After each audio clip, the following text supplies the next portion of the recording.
Егер сүйсең анық, көп сөздер қажет емес, тек мықты ұсталып менің соңымнан ілес.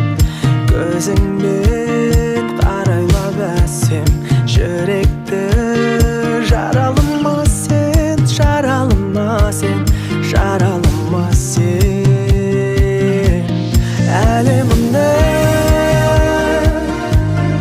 таңдырысың, сабырымсың, әуенімнің сен сырысың, ән жырымсың. Қаншама күн берейін, қаншама күн. Ассалаумағалейкум достар, баршаларыңызға қайырлы күн. Біздің 98-ші сабақ аспан деп аталатын сабақ достар. Бұл идея бұған дейін маған келген еді, бірақ та қалай жасалу жолын таппай жүрген. Бір күні жұмыстан келе салып, диванға отыра салып, аяқ асты келген идея бұл менің басыма. Окей, достар, бұл сабақты біз Киномастер видео монтажымен жасаймыз, және де бізге хромакей керек болады. Егер сіздерде Киномастерде мультимедиа слой ашылмаса, ренжімеңіздер. G5, G7-дерде ол ашылмайды. Достар, менің аяқ асты басыма келген идеямен бүгін біздер Киномастер сабағын жасаймыз. Окей, сонымен ары қарап бастаймыз. Киномастерге кіреміз, әдеттегідей. Киномастер сабағына кіреміз. Дәл осылай бізге ашылады. Осы жерден біз новый проект создавать етеміз, достар. Соның ішінен өзімізге керекті бір фотоны таңдап аламыз. Керекті онда да арнайы түскендеріңізді қалайын, достар.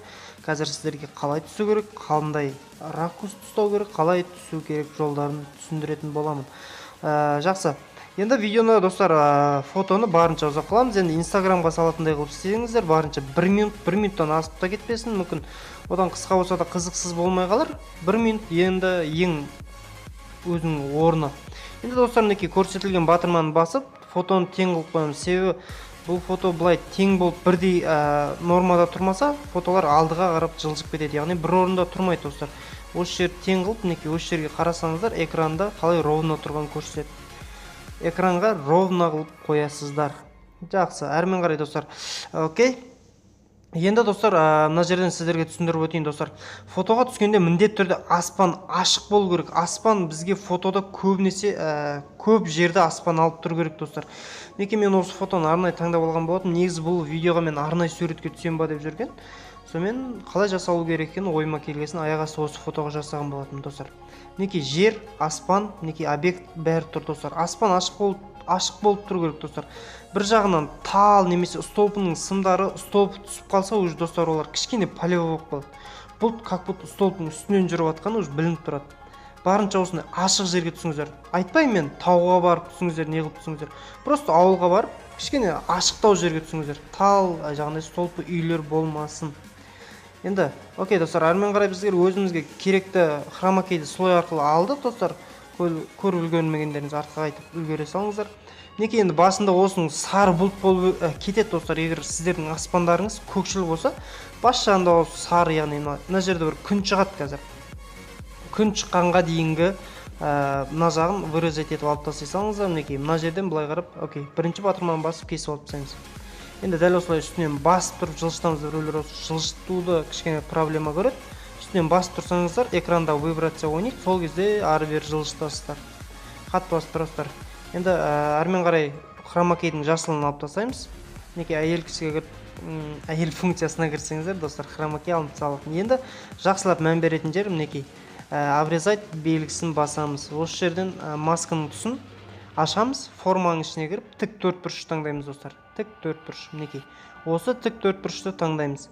Енді бұл жерде маңызды нәрсе, кішкене мұнан астына көтеріп қояйық, себебі бір текстте болу керек. Қазір бұлттар бізде бір текстте тұрған жоқ. Сол үшін кішкене көтерікте болып қалады. Енді мына жерге кіріп, размытие кромка деген бар, достар, мінекей. Размытие кромка деген осы функция. Размытие кромканы, достар, мінекей қазір қызыл сызықпен көрсеттім. Осыны барынша тіреп қоясыздар. Бұның керемет бір қасиеті бар, достар. Шет-шетін, яғни көрінбей, былай қалай жеңіл достар көрсетпей жібереді. Қазір мен сіздерге астына қарап түсіріп көрсетейін, екі жағын қалай әдемі болып қойған. Мінекей екі жағын қалай біз өшіргішпен өшірген кезде көрсетпей барынша өшіретін еді. Бұл функция дәл осындай функцияның несін береді. Көрдіңіздер, екі шеті кішкене өшіп тұр. Енді осыны үлкейтіп жоғарғы аспанға сәйкестендіреміз. Барынша үйді өзіңіз жауып қалмасын достар. Тағы бір айтам, өзіңіз болмасаңыз да аспан молынан түссін. Енді барынша шынайылық беру үшін кішкене қоюлығымен ойнайсыздар достар. Егер сіздердікі прям көрініп тұрса, кішкене қоюлығын азайтыңыздар. Сол кезде бірден керемет болып көрінеді. Мінекей дәл әрмен қарай жібересіздер, өзі автомат түрде кете береді. Мінекей осындай идея келген болатын достар. Шынында да өзім таң қалдым. Өте керемет көрінеді фотоға. Өткенде зеотропта үйренген болатынбыз. Енді біздер видео монтаждың прям осы бұлттар жүріп жататын түрін үйрендік достар. Маған өзіме өте қатты ұнады бұл сабақ достар. Енді әрмен қарай қажет етілетін нәрселер бізге видеоға қажет етіледі достар. Кешіріңіздер, музыкаға қажет етіледі. Музыканы әдеттегідей білесіздер, аудиоға кіреміз, басын апарамыз, аудиоға кіреміз. Өзімізге қажетті музыканы таңдап аламыз. Қаншама күн деген музыка достар, егер мендегі видеодағы музыка сіздерге қызықты болып жатса, қаншама күн деп поискқа жазсаңыздар шығарып береді. Қазақша өлең өте әдемі өлең. Осы видеоға маған әдемі түсті деп ойлаймын. Көбісі тұрады осы музыканы қалай аталады, қандай аталады деп. Енді әрмен қарай достар, мінекей кішкене үлкейтіп, масканы до конца тіреп, бос жерлерді настройкасын істейсіздер достар. Болды. Үш ақ нәрсе достар. Хромакейдің жасылын алып тастайсыздар, және размытие крайды. Кромка қателеспесем, соны кішкене былай ойнатасыздар, және де қоюлығын азайтыңыздар. Қоюлығын азайтқан кезде кішкене шынайылыққа сәйкес келеді. Мінекей қоюлығын көтереміз, себебі менде аспан көк, және де бұлттар жүріп атқанда көк, сонымен сәйкестендіріп дәл түсті достар. Сіздерге де кеңес берем, арнайы түсіңіздер. Кез келген фотоға бүйтіп қоясыздар, ол наоборот сіздерге минус болады. Кішкене еңбектен өздеріңіз арнайы түсіңіздер достар. Одан қиналатын еш нәрсе жоқ менің ойымша. Неге достар, сабақтың соңына да жақындап қалдық достар. Сіздерге сабақ ұнады деген ойдамын достар. Сіздерге ұнаса қуаныштымын. Сіздермен болған мен Мико Про достар. Келесі сабақта жүздескенше, келе жатқан жаңа жылдарыңызбен.